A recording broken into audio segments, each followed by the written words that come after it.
Hello दोस्तों, स्वागत करते हैं आप सबके बीच में आपके अपने चैनल स्टडी मिरर पर। दोस्तों, बात करेंगे बड़ी खुशखबरी। 22,000 पदों पर बंपर भर्ती जल्द। शिक्षा मित्रों के लिए एक बड़ी खुशखबरी, शिक्षक पद होंगे खत्म, साथ ही में डीएलएड के बुरे दिन शुरू। इसी मुद्दे पर चर्चा करने वाले वीडियो को बिना स्किप के अंत तक बने रहिए मेरे साथ आपके अपने चैनल स्टडी मिरर पर। जो लोग चैनल पर नए हैं तो प्लीज चैनल को लाइक करें, शेयर करें, सब्सक्राइब करें, साथ में बेल आइकन दबाना भूलें ताकि मेरे वीडियो नोटिफिकेशन आप तक पहुंचती रहे। जैसा कि दोस्तों आप सभी को बता दें, 22,000 पदों पर बंपर भर्ती होगी, सरकार का फैसला। शिक्षा मित्रों के लिए खुशखबरी क्या है, आइए डिस्कस करते हैं। दोस्तों, पहली अपडेट आपके सामने, दिवाली के बाद 22,000 पदों पर होगी भर्ती। अधीनस्थ सेवा चयन आयोग समूह ग के खाली पदों को भरेगा, इसी माह निकलेंगे विज्ञापन। समूह ग के खाली पदों पर भर्ती के इंतजार में बैठे युवाओं के लिए अच्छी खबर। उत्तर प्रदेश अधीनस्थ सेवा चयन आयोग 22,794 पदों पर भर्ती प्रक्रिया जल्द शुरू करने जा रहा है। इन पदों को 5 चरणों में भरा जाएगा। इसके लिए इसी माह से विज्ञापन निकालने की तैयारी है और जनवरी फरवरी के बीच परीक्षाएं कराने की तैयारी है। आचार संहिता से पहले निकलेगा विज्ञापन। 50,000 से ज़्यादा पद हैं खाली। अगर हम देख लें तो जो आपका राजस्व लेखपाल के 7,882 पद, स्वास्थ्य कार्यकर्ता व समकक्ष के पद 9,212 पद, कृषि प्राविधिक व गन्ना पर्यवेक्षक के 2,500 पद, कनिष्ठ सहायक व मासूलिपिक के 2,000 पद और प्रयोगशाला के 1,200। अगर इन्हीं पदों को हम जोड़ लें तो 22,794 पद टोटल हो रहे हैं, जिस पर सरकार कहीं ना कहीं दिवाली के बाद लगा सकती है मोहर। तो दोस्तों, लेखपाल के जो अभ्यर्थी हैं, जो लेखपाल की तैयारी के लिए इंतजार कर रहे हैं, तो उनके लिए एक बहुत बड़ी खबर है। लेखपाल की भर्ती दिवाली के बाद कभी भी आपको विज्ञापन देखने को मिल सकता है। यूपी में अब नौकरी पाने के लिए सिफारिश की जरूरत नहीं है। सरकार ईमानदारी से काम करते हुए बिना भेदभाव पात्र युवाओं को नौकरी दे रही। योगी आदित्यनाथ मुख्यमंत्री। 5 चरणों में होगी भर्ती, 5 जनवरी को, और 5 ही चरणों में, ठीक है।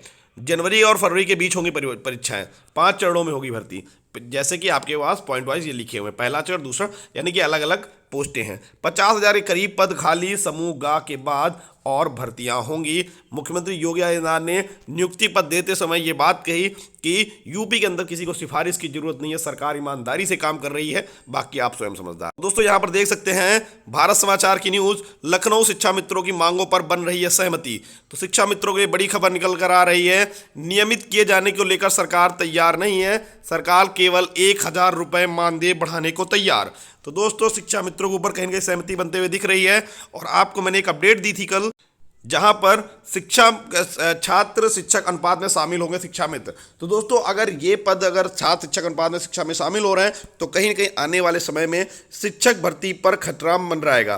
क्योंकि अभी तक जो शिक्षक भर्ती के अभ्यर्थी मांग कर रहे थे, वो छात्र शिक्षक अनुपात में लगभग 2 लाख के आसपास पद खाली थे। लेकिन अगर हम 1.5 लाख शिक्षा मित्रों को, एज ए शिक्षक अगर हम उनको काउंट करने लगे, तो फिर जो पद थे वो सरकार के पास खाली नहीं बचेंगे और सरकार यही कह देगी हमारे पास छात्र शिक्षा मित्र के जो छात्र और शिक्षक अनुपात है वो पूरी तरीके से फुल है। तो दोस्तों, यहाँ पर कल अभ्यर्थियों ने इस पर, कई अभ्यर्थियों ने कमेंट के माध्यम से निशाना भी साधा कि अब अनुदेशक को ही क्यों छोड़ दे रहे हैं, उनको भी शिक्षक के अनुपात में गिन लें, और भी अगर जो भी बच रहे हैं सबको शिक्षक के अनुपात में गिन लें। ऐसा कई अभ्यर्थियों की तरफ से निशाना साधा गया सरकार के ऊपर, क्योंकि फिर तो कोई मतलब ही नहीं बनता है स्टेट और सुपर टेट का। और ये सब चीज़ें अभ्यर्थियों की तरफ से कल निशाने साधे गए। तो कहीं ना कहीं मुझे इस पर तो चीज़ें जो लगती है वो सिर्फ और सिर्फ भ्रामक न्यूज़ है, क्योंकि ऐसा सरकार नहीं करेगी।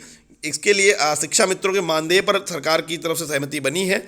यहाँ पर देख सकते हैं कि इसी अनुसार बढ़ाया गया मानदेय के लिए बजट प्रावधान किया गया है। सर्वेंद्र विक्रम सिंह के द्वारा बताया गया कि सरकार मानदेय बढ़ाने के लिए बजट प्रावधान किया है, उसी के अनुसार बढ़ाया जाएगा।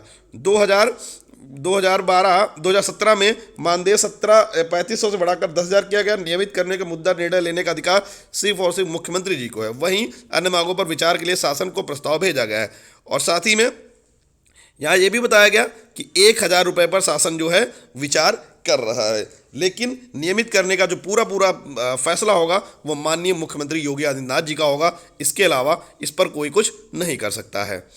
उसके बाद अगली अपडेट देख सकते हैं, डीएलएड बीटीसी यहाँ पर देख ले सीधे प्रवेश के लिए बात चालू हो गई है कि अब सीधे प्रवेश लेंगे। पहली बार इतिहास में पहली बार ऐसा होने जा रहा है जहाँ डीएलएड में यानी कि बीटीसी में सीधे प्रवेश लिया रहा है। इसके पहले जबकि मेरिट निकलती थी, उसके बाद सभी मेरिट्स एकेडमिक बनती थी, एकेडमिक के बाद फिर उसके बाद काउंसलिंग होती थी, तब जाके बीटीसी में प्रवेश होता था। अब डायरेक्ट सीधे प्रवेश, आप जाइए अपने डॉक्यूमेंट लेकर और वहाँ पर सब कुछ अपना प्रोसेस करिए। तो यानी कि इसका कहीं ना कहीं सीधा संबंध ये है कि जो डीएलएड है उसमें रिक्त सीटों को भरने के लिए सरकार ने ये आदेश जारी किया। जबकि आपको बता दें कि डीएलएड जो बीटीसी और डीएलएड जो था वो अब करना आखिर क्यों चाहेगा इंसान, क्योंकि बीएड हर जगह एलिजिबल और बीटीसी सिर्फ 1 to 5 और 6 to 8 तक एलिजिबल है।